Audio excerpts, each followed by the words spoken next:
안녕하세요. 전 이제 막 부록의 나이가 된 40대입니다. 저는 제주에서 자고 날았어요. 그러다 취업을 하면서 홀로 서울에 올라와서 타지살이를 하게 되었죠. 제주에 살았다고 그곳이 고향이라고 하면 다들 부럽다고 말하지만 오히려 제가 부러운 건 서울 사람들이었습니다. 제주 참 아름답고 예쁘죠. 그런데 결국 사방이 바다로 둘러싸인 섬이잖아요. 뭔가 이곳에 갇혀서 산다는 생각이 컸었고 뭔가 답답했습니다. 그렇게 긴 세월을 함께하던 제주를 떠나 서울로 왔을 때 해방감이 크면서도 괜히 이 낯선 땅이 무섭기도 하고 외롭기도 했어요. 그치만 그럴수록 더 씩씩하게 더 용감하게 살려고 노력했습니다. 제가 제주를 떠나면서 다짐한 게 하나 있거든요. 제주집에 내려갈 때는 꼭 한 단계씩 성장한 모습으로 멋지게 내려가서 나만 보고 평생 고생하시던 우리 부모님께 좋은 모습을 보여드려야지 싶었죠. 제가 외동딸이라 금이야 오기야 컸거든요. 그런 딸내미가 홀로 서울 땅에 갔으니 얼마나 걱정이 되셨겠습니까? 그 마음을 누구보다 제가 잘 알기에 제주를 하루 만에 있다 오더라도 자주 가려고 노력을 했습니다. 저 또한 부모님을 보고 와야 뭔가 마음이 안정되는 느낌이 들더라고요. 제가 하던 일은 화장품 관련된 회사 본사에서 일을 했습니다. 광고 마케팅 쪽 전담해서 업무를 했었기에 늘 유행에 민감했고 바쁘기에 야근이 잦은 직업이었죠. 큰 사람이 되고 싶고 성장하고 싶은 마음에 이 악물고 일만 죽어라 하고 발전을 시키고를 반복했더니 결국 저도 직급이란 게 생겼고 누군가에게 떳떳하게 제 직업을 자랑할 수 있는 정도의 위치가 되었습니다. 그때부터 연애를 본격적으로 시작했던 것 같아요. 그 전까지는 솔직히 사치라고 생각을 해서 잘 하지 않았던 것 같습니다. 그런데 딱 시기적절하게도 제가 온 마음을 다 바쳐 사랑할 수 있던 사람이 제게 나타났죠. 그게 바로 제 남편이었습니다. 저보다 2살이었던 남편은 외롭던 제게 외로울 틈을 주지 않을 만큼 정성을 쏟으며 사랑을 줬어요. 그 덕분에 그 사랑을 온전하게 받으며 저희는 3년간의 연애를 했습니다. 남편이 참 좋았던 게 제가 일에 약간 미쳐있고 성공에 미쳐있는 걸 알았는데 적당히 멈춰줄 땐 멈추게 해줬고 그러면서도 제가 위로 올라갈 수 있도록 또 옆에서 내조도 아낌없이 해줬어요. 한마디로 3년간의 연애는 모두 저에게 맞춰줬던 사람이었습니다. 그게 늘 고마워서 저 역시 산소한 거든 큰 거든 늘 남편에게 마음을 담아 제 마음을 표현했던 것 같아요. 3년의 연애의 끝으로 저희 부모님도 뵐 겸 여행 겸 제주도를 가게 되었고 그때 전 프로포즈를 받고 결혼을 약속했습니다. 결혼은 당연히 지금과 같겠지. 저는 그렇게 생각을 했었어요. 물론 연애 때처럼 프리하진 않겠지만 그래도 이 사람과 함께라면 전 정말 행복할 거라고 확신했습니다. 실제로 결혼하고도 연애 때와 별반 차이가 없을 정도로 남편은 저를 위해 노력을 많이 해줬어요. 그래서 전 제가 할 수 있는 집안일들을 하며 남편의 수고를 덜어줬습니다. 저희 부부는 한마디로 표현을 해보자면 서로를 위해 서로가 우선인 그런 부부였어요. 그렇다 보니 싸울 일도 딱히 없었고 이 생활이 너무너무 행복하고 좋았죠. 그러나 힘들었던 부분들이 하나씩 생기기 시작했습니다. 전 외동이지만 일찍부터 부모님 품에서 벗어나 독립을 하며 살던 사람이었지만 남편은 독립이 안 된 상황이었어요. 아직도 신우와 신모에게는 남편의 돈이 필요하던 상황이었고 남편이 버는 돈이 온전히 남편 게 아니었죠. 이 사실을 제게 말해준 적도 없고 물었을 때 별말도 없었기에 전혀 알지 못했습니다. 그런데 점점 이상한 거예요. 제게 오픈을 했던 벌이가 분명히 있는데 매달마다 남편이 돈에 쪼달리는 모습을 보였고 원래 그런 캐릭터가 아닌데 점점 돈을 아끼며 돈 얘기만 하면 예민해지는 모습들도 보였습니다. 저도 그렇고 남편도 그렇고 엄청 여유 있는 정도는 아니어도 절대 여유가 없는 상황은 아니었어요. 연애 때도 결혼 때도 말이죠. 그런데 뭔가 이상한 겁니다. 계속 이상하다 느끼고 있었는데 어느 날은 제게 그러더라고요. 생활비를 딱 한 달만 못 낼 것 같은데 이해를 해달라고 말이죠. 그래서 앉혀두고 물었습니다. 생활비를 내고 못 내고가 중요한 게 아니라 무슨 일 때문에 그러는지를 나한테 말해줘야 하는 거 아니야? 우리가 부부인데 돈에 관련된 건 당연히 상의하고 그래야 하는 거 아닌가? 그냥 이유는 묻지 말고 딱 한 달만 부탁할게. 아니 여보, 그런 건 어렵지. 무슨 일이든 난 공유해야 한다고 생각해. 물론 부부끼리도 사생활은 존중받는 게 맞다고 생각하지만 이건 돈에 관련된 일이잖아. 그럼 당연히 공유해야지. 말해봤자 어차피 당신이 이해해줄 것도 아니고 내가 말할 이유가 없다니까? 그냥 좀 묻지 말고 그렇게 하자. 이상하네 정말. 늘 솔직하게 다 털어놓던 사람이 이렇게까지 말을 안 한 거면 난 더 수상해서 꼭 들어야겠는데? 남편과 연애와 결혼을 포함해서 처음으로 큰 소리까지 내며 싸웠던 날입니다. 끝까지 제게 이유를 말하지 않는 거예요. 그러면서도 제게 이해를 못 해주냐고 뭘 그렇게까지 알려하냐며 막 뭐라 하는데 오히려 제가 황당했습니다. 결국 이유를 듣지 못했지만 전 뭔가 문제가 생겼다는 것에 확신을 하고 남편 앞으로 이것저것 알아보기 시작했어요. 그러자 놀라운 사실을 알게 되었죠. 남편이 본인 앞으로 3군용 대출을 3천만 원, 1천만 원, 500만 원 이렇게 총 3번을 해서 거의 5천만 원에 달하는 금액을 대출한 사실을 알았습니다.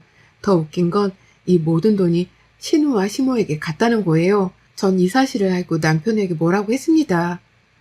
대체 무슨 일이 있길래 3군용에 이딴 대출을 받아서 집에다 돈을 해준 거야?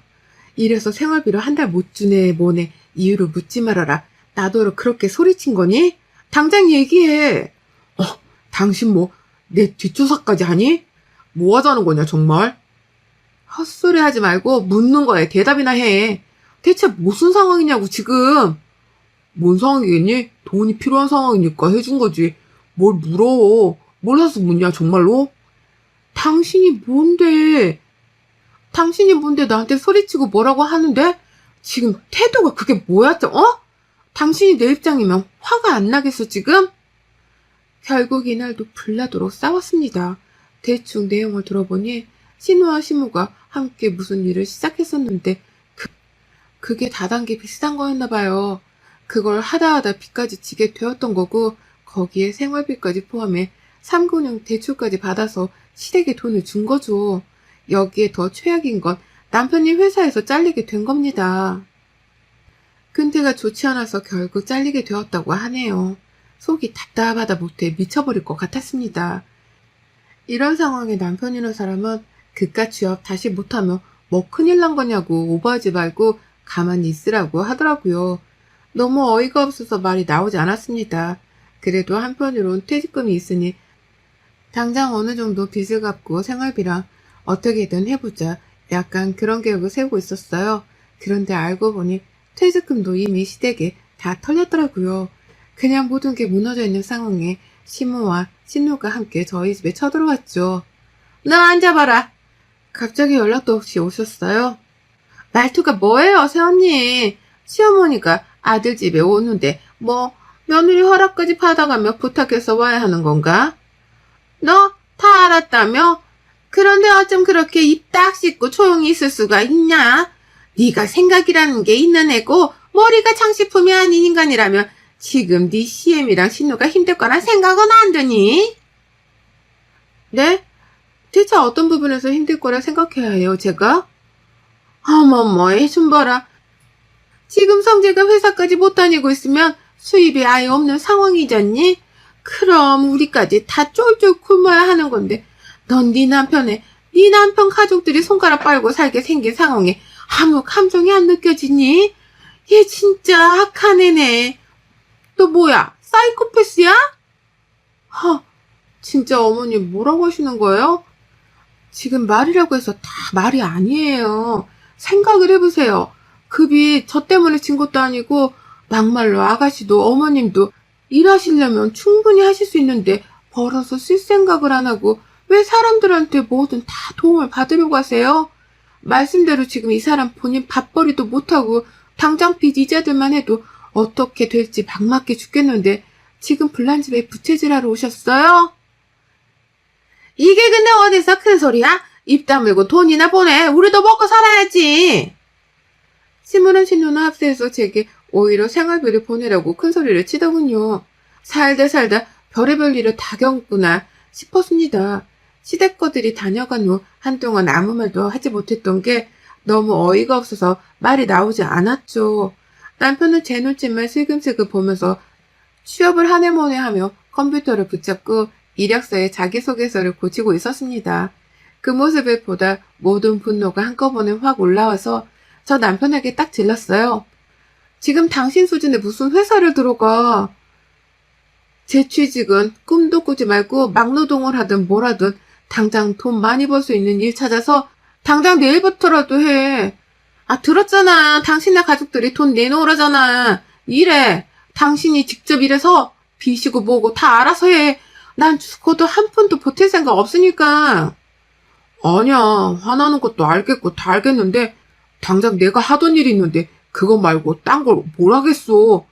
막노동도 하던 사람들이나 하는 거지. 나 같은 사람은 일도 못해서 쓰지도 않아. 어? 아니, 내가 알아봤거든. 생수 배달 해주는 일 있더라. 그 얘기야. 당장 내일 전화해서 그거 하면서 돈 벌어. 그렇게 전 남편을 들들 달달 볶아서 생수 배달 해주는 일을 시작하게 했습니다. 야간 일이고 힘들어서 그런지 급여가 센 편이었어요. 그러나 딱 3일 하더니 도저히 못하겠다고 그만두고 왔죠. 당장 어떻게든 살아보겠다고 현실적인 대안을 주는 제 의견을 모두 무시하고 그저 편하고 쉬운 일만 하려는 남편이 한심했어요. 거기다 일은 다 저질러 놓고 시댁 것들도 남편도 모두 저만 바라보며 돈돈거리고 있는 모습에 진절머리가 났습니다. 결혼한 지 얼마 안 된 상황에 이런 일이 벌어진 거라 차라리 잘 된 건가 싶기도 했어요. 더 늦기 전에 이 관계를 정리해야겠다 싶었습니다. 앞으로도 더하면 더했지 절대 시댁 것들에게서 벗어날 수 없다는 생각을 했거든요. 그 와중에 시모랑 신우는 또 집에 쳐들어와서 제가 퇴근할 때까지 기다렸다가 제가 퇴근하고 들어오니 저를 쥐잡듯이 잡더군요. 예, 내가 생각할수록 어이가 없어서 찾아왔다. 내 아들 돈으로 도움받은 거 네가 뭔데 내 아들을 잡으면서 뭐라고 하는 거니? 네가 준 돈이야? 아니잖아. 그리고 사람이 살다 보면 벌이가 없을 때도 있는 거지. 그럼 와이프인 네가 도와주는 거고 그렇게 돕고 사는 게 가족 아니니? 이 남편 가족 아니냐고. 어머님, 제발 그만 좀 하세요. 그리고 이렇게 무작정 집에 찾아오지 좀 말아주실래요? 저 너무 불편하고 싫거든요. 그냥 별로 대화하고 싶지도 않으니 어머님 아들이랑 얘기해서 알아서 하세요. 말씀대로 전 돈 한 푼 보탤 마음 없고 매정하고 독한 년이니 그렇게 아시면 될 것 같은데 왜 자꾸 찾아와서 이러세요? 뭐야? 저 말하는 싸가지 좀 봐라. 아주 넌 돈 몇백도 도와줄 여력이 없냐? 거지 새끼도 아니고 겨우 몇백 좀 몇 달만 도와달라는데 그거 그렇게 싫어서는 벌벌 떠는 꼬라지가 아주 딱 거지 새끼가 따로 없네. 진짜 거지가 쳐들어 거지 새끼라고 하니 묶여서 말이 안 나오네요. 예, 저 몇백도 못 도와드리는 거지 새끼니까 그냥 가시라고요. 이 말 끝에 시모는 흥분해서 제 머리채를 잡으려 했고 전 손에 들고 있던 쿠션을 시모에게 집어던지며 말했습니다. 경고하는데 어머님도 아가씨도 저한테 함부로 하지 마세요. 그쪽들이 아무리 이 사람 가족이라 해도 저한테 함부로 대할 자격 없거든요. 그리고 저 또한 참을 만큼 참고 인간 대접해주려 노력 중이니 선 넘지 마시고요. 이 이상으로 더 하시면 그땐 저도 그쪽들 사람 취급 안 해요. 아시겠어요? 당신 가족들 좀 집에서 나가게 해줄래? 시끄러워서 쉴 수가 없네 진짜. 전 그 후 방에 들어와서 들으란 식으로 노래를 아주 크게 틀어두고 개운하게 씻고 나왔습니다. 그리고 그냥 변호사를 찾아가서 이혼 준비를 해야지 결심했어요. 저도 갈 때까지 갔다는 생각이 들었고 저 사람들에게 더 이상 인간 대접을 해줄 이유도 자신도 없었습니다. 그런데 불행은 한 번에 물밀듯 밀려오는 건지 제 발목을 딱 잡는 일이 생겼어요. 한동안 스트레스를 너무 심하게 받아서 생리를 안 하는 거라 생각했는데 혹시나 해서 테스트기를 해보고 병원까지 가보니 임신을 했다네요. 정말 모의로 했습니다. 아이가 제게 와준 건 너무 기뻤지만 왜 하필 지금 이 순간일까 싶었어요. 그치만 금세 마음의 정리를 했습니다. 이혼을 할 거고 아이의 존재는 우선 모른 척 숨겨야겠다고 말이죠. 아이가 생겼다는 걸 알면 이혼이 쉽지 않을 것 같았거든요. 결국 변호사를 찾아가 모든 상황을 의논했고 준비를 했습니다. 전 저대로 이혼 준비를 철저히 하며 남편에게 임신 사실을 숨기며 살고 있었는데 결국 남편에게 임신했다는 걸 걸리고야 말았어요. 남편은 임신 사실을 알고 한참을 주저앉아 울더니 입을 열었습니다. 아 정말 미안해 여보. 오죽했으면 임신했는데 말도 못했을까. 정말 미안해. 나 정신 차릴게. 당신 말대로 내가 지킬 가족은 이제 당신이랑 얘기니까 엄마랑 희재도 알아서 살도록 내가 잘 정리할게. 그리고 생수택배 그거 다시 할게. 아니, 그러지 마. 있지? 난 당신이랑 이혼할 거야. 그만하고 싶어. 이 관계 제발 멈추자. 날 위해서, 아이를 위해서 그렇게 해줘. 양육비고 뭐고 당신 너 알아서 잘 살아. 얘는 내가 알아서 책임지고 키울 거니까 딱 하나만 약속해줘. 평생 당신이 아빠란 사실만 아이한테 알리지 말고 그냥 죽은 아빠처럼 그렇게 살아줘라. 그런 말이 어딨어, 여보. 그래, 실망한 거 알아. 다 이해해. 그치만 한 번만 날 믿어주라. 그 후 남편은 바로 생수택배 일을 바로 시작했고 하루가 다르게 살 빠지게 보일 만큼 열심히 하더군요. 집에 와서는 제가 집안일을 할까봐 미리 알아서 청소고 보고 다 해두고 말이죠. 저희 부부는 대화는 없었지만 그저 남편이 노력하는 모습만이 보이는 그런 상태로 살고 있었습니다. 저 역시 바보 같지만 흔들렸어요. 뱃속에 있는 태어나지도 않은 이 작은 아이가 너무 안쓰러웠고 제발 남편만 정신 차려주면 괜찮을 텐데라는 미친 희망과 기대를 한 것 같습니다. 그렇게 결국 남편의 노력에 못 이기는 척 우선은 살았어요. 남편의 노력에 점점 미움이 녹았고 실제로 남편은 시댁 것들이 제게 접근하지 못하도록 최선을 다해 막았습니다. 그 덕분에 시댁 것들과 마주하는 일이 없으니 스트레스를 받지 않고 편히 살았어요. 당장 한두 달 생활비는 모두 제 몫이었지만 남편이 벌면서 점점 다시 예전처럼 함께 해나갔고 시댁 것들 때문에 진 빚을 갚으려 더욱 열심히 살던 남편이었습니다. 그래서 저 역시 묵묵히 그 모습을 응원해줬어요. 그러던 중 시댁에 또 문제가 생긴 겁니다. 시댁이 살고 있던 집 보증금 4천만 원을 올려달라고 했고 시댁은 돈이 없는 상황이었죠. 당장 그쪽에서 오래 살기도 했고 지인 이웃들도 다 그쪽에 있고 이사가 가기 싫다는 게 시댁 입장이었습니다. 그런데 어쩌겠어요. 4천만 원이 없으면 이사를 해야죠. 남편 역시 제 옆에서 통화를 할 때 이렇게 말을 했거든요. 이사를 가던가 해야지 당장 4천만 원을 어떻게 마련하냐며 더 이상 돈 얘기하지 말라고 하지 않았냐며 신문을 엄청 싸웠습니다. 전 불안해지기 시작했고 불안은 결국 현실로 다가왔죠. 시댁 것들은 남편까지 완강한 모습을 보이니 결국 집에 쳐들어왔고 이전의 악몽이 시작되었습니다. 저기 새언니, 해도 너무한 거 아닌가? 새언니 지금 임신 중인데 어떻게 그럴 수가 있지? 나중에 새언니 새끼가 언니 나몰라라 하고 지 와이프한테 홀딱 빠져서 그러고 있음 언니는 좋겠어요? 그거 진짜 여우 주시고 부모 가슴에 대못받게 하는 건데 언니 진짜 악녀네.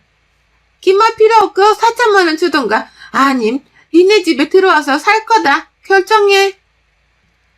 제가 왜 그 통보에 답을 해야 해요? 사촌도 없고 저희 집에 함께 살 이유는 더더욱 없어요.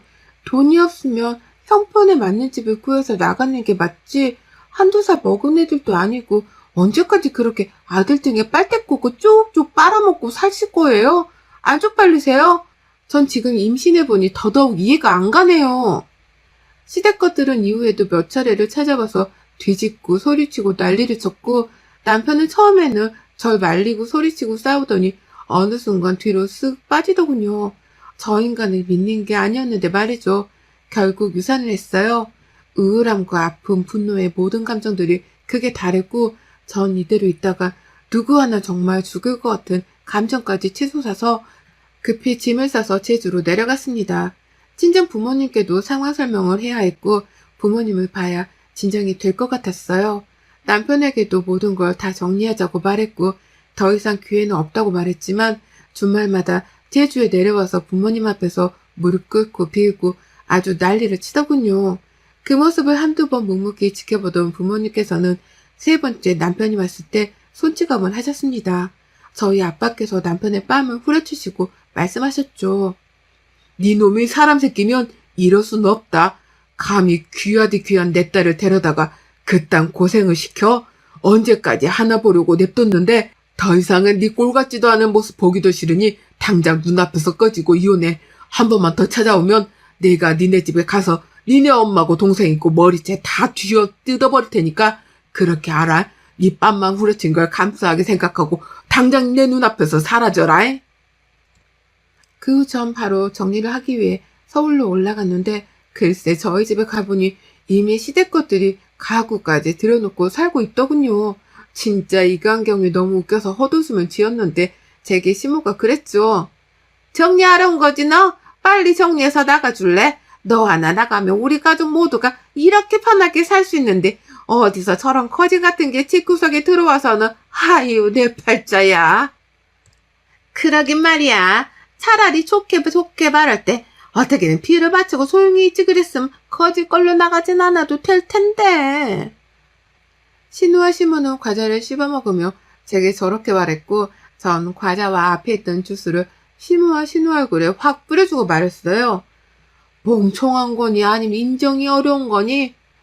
대단히 착각들을 하고 있네. 그래 좋아. 이 집에서 며칠이라도 누리고 살도록 해. 어차피 며칠 뒤부터 앞으로 남은 생은 니들이 말하던 거짓골로 살 테니까. 전 바로 법적으로 해결했습니다. 이 시댁 것들이 참 멍청한 게 그 집도 제 거고 유책 배우자도 남편인데 이혼하면 무조건 재산을 반으로 딱 가져갈 수 있다고 생각했나 봐요. 혼인기간도 짧기에 그럴 리도 없는데 말이죠. 결국 땡전 한 푼도 없이 쫓겨났고 오히려 제게 뱉어내고 이혼을 했습니다. 전 이후에 휴식이 필요해 제주 부모님 댁으로 내려가서 몇 달간 머리도 비우고 마음도 비우고 살다 다시 서울로 와서 복직하고 잘 살고 있어요. 그리고 시댁걸들과 남편은 빚에 허우덕거리다 갈 때까지 간 상황이더라고요. 제가 만약 정의 이 관계를 놓지 못했다면 결국 저도 같이 바다까지 추락하는 상황이었을 건데 생각만 해도 아찔합니다. 이 결혼해서 이런 것들은 다 괜찮아요. 시간, 마음, 아픔 다 괜찮은데 그저 품었던 아이를 지키지 못했다는 슬픔이 너무 아프긴 해서 아직도 홀로 아이를 추억하고 위로하며 살고 있습니다. 여러분의 생각은 댓글로 남겨주세요. 오늘도 시청해주셔서 정말 감사합니다.